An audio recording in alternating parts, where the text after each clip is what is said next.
Voilà, dernière vidéo pour probabilité de troisième année maths standard, dernière vidéo ou avant-dernière vidéo peut-être, en tout cas on est à la fin de ce cours. Je vous parle du processus binomial, j'appelle ça souvent la loi binomiale, qui concerne les événements, les épreuves successives d'événements indépendants. Le mot est important ici. Les événements indépendants, je rappelle, hein, c'était dans la précédente vidéo, si je le dis simplement, ça veut dire que l'issue d'un événement n'a pas d'influence, est indépendant de l'événement, d'un autre événement. Donc c'est des événements qui sont, comme leur nom l'indique, sont indépendants l'un de l'autre. Je le souligne ici, il faut imaginer qu'on va répéter une expérience. Épreuve successive, c'est-à-dire qu'on va répéter une expérience, et quand on dit indépendant, ça veut dire que l'issue d'une expérience n'a pas d'influence sur l'expérience suivante. L'exemple type, c'est si vous jouez à pile ou face, vous lancez une pièce, un lancer n'a aucune influence sur le lancer suivant. C'est vraiment comme ça qu'il faut le prendre, d'accord? Donc ce qui se passe ici, eh ben, on a une expérience qui consiste, qui n'a que deux issues possibles. Typiquement, voilà, vous pouvez tout à fait illustrer ce que je vous raconte avec un jeu de pile ou face. C'est pile ou c'est face. Hein, donc voilà, considérons une expérience aléatoire n'ayant que deux issues possibles, désignée généralement par succès et échec. Pile, face, si vous préférez. Bon.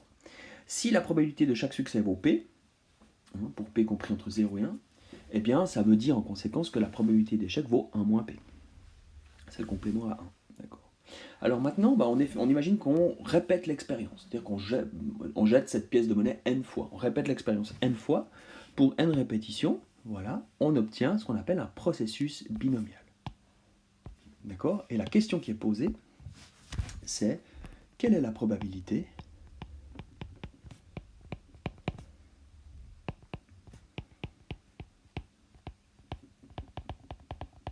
d'obtenir K succès. Hein, pour K qui sera compris qui peut être compris entre 0 et n. Si je le dis, si j'exemplifie déjà, en tout cas dans le langage, vous lancez une pièce de monnaie 50 fois, quelle est la probabilité d'obtenir 13 fois pile? Voilà, exactement, dans la séquence. Alors, comment est-ce qu'on répondra à la question? J'essaye de vous amener finalement au résultat à ce résultat en tricotant un petit peu la réponse. Eh bien, on imagine quoi? Je vais essayer de faire ça, un petit bug de tablette, voilà. On commencerait par faire quoi? Finalement, on commencerait par un arbre, en fait. J'ai le premier jet de ma pièce de monnaie, où première expérience, d'accord, je répète, le premier jet, la première expérience me dit réussite ou échec, avec une probabilité P pour la réussite et une probabilité donc 1 moins P pour l'échec. Ça c'est le premier jet, le premier pas de l'expérience. Deuxième, eh bien, de nouveau, pour chaque, les événements sont indépendants, donc j'ai réussite ou échec, de nouveau, qui peuvent se présenter, et puis j'ai probabilité P pour la réussite, et puis une probabilité 1 moins P pour l'échec, probabilité pour la réussite, et puis 1 moins P pour l'échec. Ça c'est le deuxième pas de l'expérience, et ainsi de suite. Donc vous comprenez ici que finalement mon arbre, imaginez que je le répète n fois, n par exemple 50, je vais vous donner un exemple aléatoire comme ça, 50, vous imaginez l'arbre que ça va me donner. Ça va donner un arbre absolument monstrueux, quoi. Donc c'est difficile d'appréhender ça sur un arbre. Alors ce qu'on va faire, c'est qu'on va finalement, oui, effectivement faire un arbre, mais on va un petit peu imaginer un arbre. Alors, ce que je vais imaginer, c'est que dans mon arbre, eh bien, je vais essayer de vous dessiner ça un peu plus proprement, gommer ces traits inutiles. Voilà, probabilité échec, voilà, je vais reprendre ça. Puis vous imaginez, c'est peut-être ça la difficulté, qu'il y a effectivement un chemin, il y en a plusieurs, hein. Il y a un chemin, alors je le dessine en rouge par exemple, voilà, ce chemin-là qui va se dessiner de petit à petit, je sais pas, il fait peut-être quelque chose comme ça, que sais-je. Il y a un chemin qui vérifie ce que je veux, c'est-à-dire ce chemin qui serait rouge là, sur ce chemin rouge, on aurait sur n répétitions, K succès.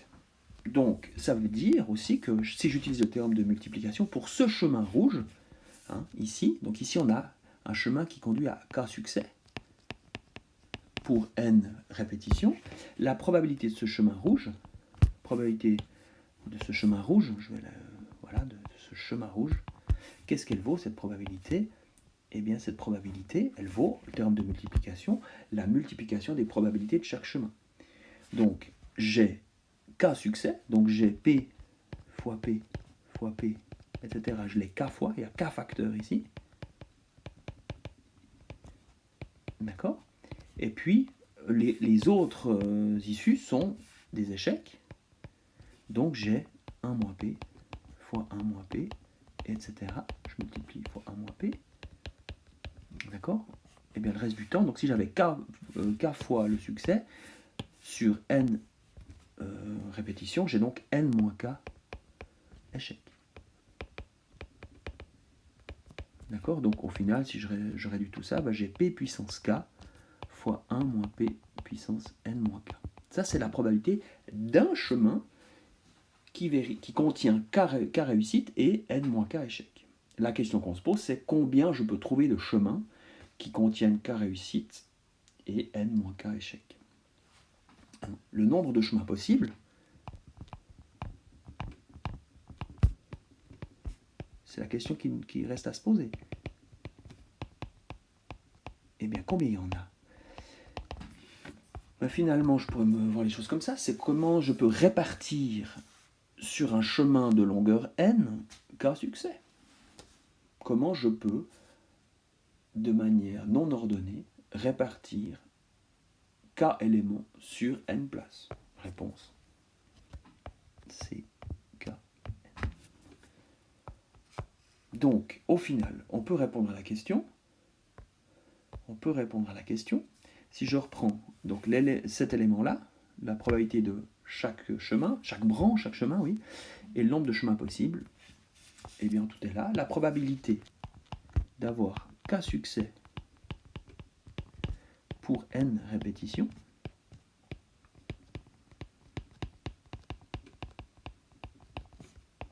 eh bien elle vaut CKN fois P puissance K fois 1 moins P puissance K. Et qu'est-ce qu'on raconte ici? Eh bien, je suis en train de vous dire que je vous ai démontré ce théorème-là. Théorème, probabilité d'obtenir K succès durant le processus donc à N répétitions, c'est CKN fois P puissance K fois 1 moins P puissance N moins K. La preuve est résumée, j'espère avoir été assez convaincant avec ce que je vous ai expliqué. Le nombre de possibilités d'obtenir K succès en répétant N fois l'expérience est égal à CKN. Donc ça vous dit le nombre de chemins qui vous mènent à K succès parmi N répétitions. Et puis, pour chaque chemin, eh bien, c'est ce qu'on disait, la probabilité d'obtenir K succès et donc N moins K échec en répétant N fois l'expérience de base est P puissance K fois 1 moins P puissance N moins K. Donc ça, c'est la probabilité de tout le chemin. Voilà le résultat. Alors, je vais prendre tout de suite deux exemples, les exemples A et B dans cette vidéo, et puis l'exemple C qui est un petit peu plus costaud, qu'on prendra dans une prochaine vidéo. Donc, exemple, on y va, voilà, que j'ajoute ici. Alors, donc ce résultat, je le rajoute dans la note, parce que c'est beaucoup mieux écrit que quand c'est moi qui le fais. D'accord, donc voilà le résultat qu'on retient. Et puis tout de suite, donc je disais les exemples.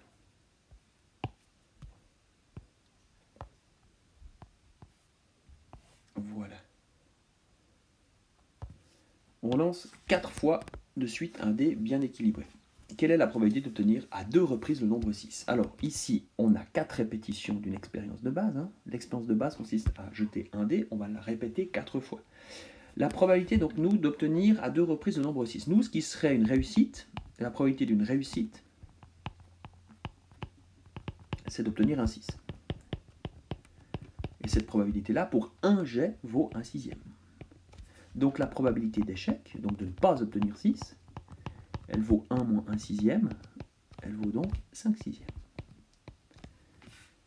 La probabilité d'obtenir 2 fois 6 en 4 lancers, 4 lancés, pardon. Eh bien, on applique le résultat. C'est donc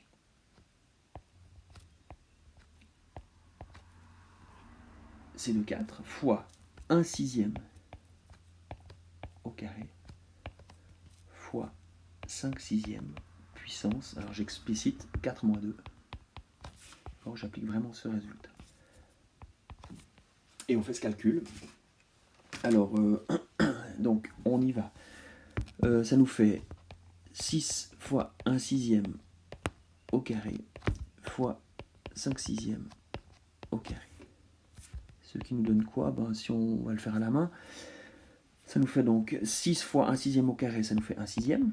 Je simplifie par 6 fois 25 36e. Égal, puis ça vous donne quelque chose comme à peu près 0,116, ce qui correspond à 11,6%.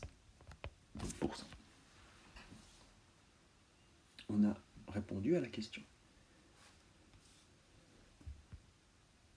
Exemple B. Donc toujours, on lance 4 fois un dé. Et quelle est la probabilité d'obtenir 3 ou 4 nombres pairs?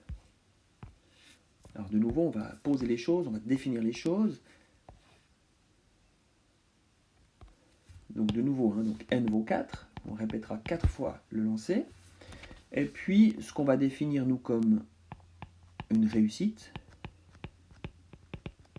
c'est la probabilité. Donc la probabilité d'une réussite, c'est la probabilité d'obtenir un nombre pair. Quand on lance un dé, il y a une chance sur 2 d'obtenir un nombre pair.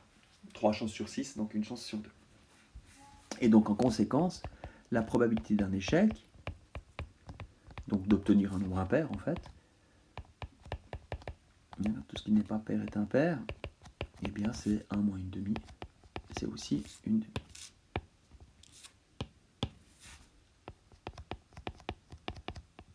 Voilà, les choses sont placées. Donc, quelle est la question? La probabilité d'obtenir 3 ou 4 nombres pairs